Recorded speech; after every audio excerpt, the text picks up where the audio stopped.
मालेगाव महापालिकेच्या विरोधात उच्च न्यायालयात श्वानांची संख्या वाढते आहे. श्वानांच्या चावामुळे होणारे मृत्यू वाढत आहेत, म्हणून आता मुंबई उच्च न्यायालयात रीट याचिका दाखल करण्यात आली आहे. त्यामुळे आता महापालिकेला 11 सप्टेंबरपर्यंत याचं उत्तर देण्याचे आदेश आलेत.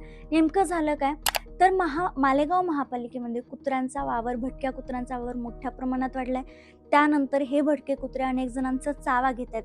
गेल्या 2 वर्षात 10,000 श्वानांनी लोकांचा, सामान्य नागरिकांचा चावा घेतलाय, ज्यामुळे काहीही कारण नसताना त्याचा मनस्ताप नागरिकांना भोगावा लागतोय.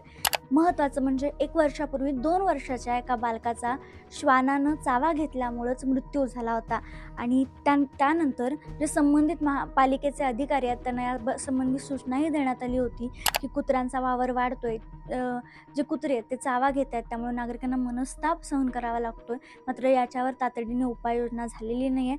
तसेच श्वानांची अर्थात कुत्र्यांचं लसीकरण आणि नसबंदी या संदर्भात ज्या योजना राबवल्या जातात त्यात कथित घोटाळा किंवा भ्रष्टाचार केला जात असावा असा आरोप किंवा अशी कुजबूज सुरू आहे. या सगळ्या संदर्भातीलच ही याचिका आहे. ज्या बालकाचा मृत्यू झालाय त्या बालकाच्या कुटुंबाला संविधानिकरित्या नुकसान भरपाई द्यावी आणि हा जो काही कथित घोटाळा किंवा या सगळ्या गोष्टी आहेत म्हणजे नसबंदी, लसीकरण याबाबत देखील चौकशी केली जावी असं या याचिकेत नमूद केलेलं आहे. आता 11 सप्टेंबर रोजी मालेगाव महापालिका याच्यावर काय उत्तर देते हे पाहणं महत्त्वाचं ठरणार आहे.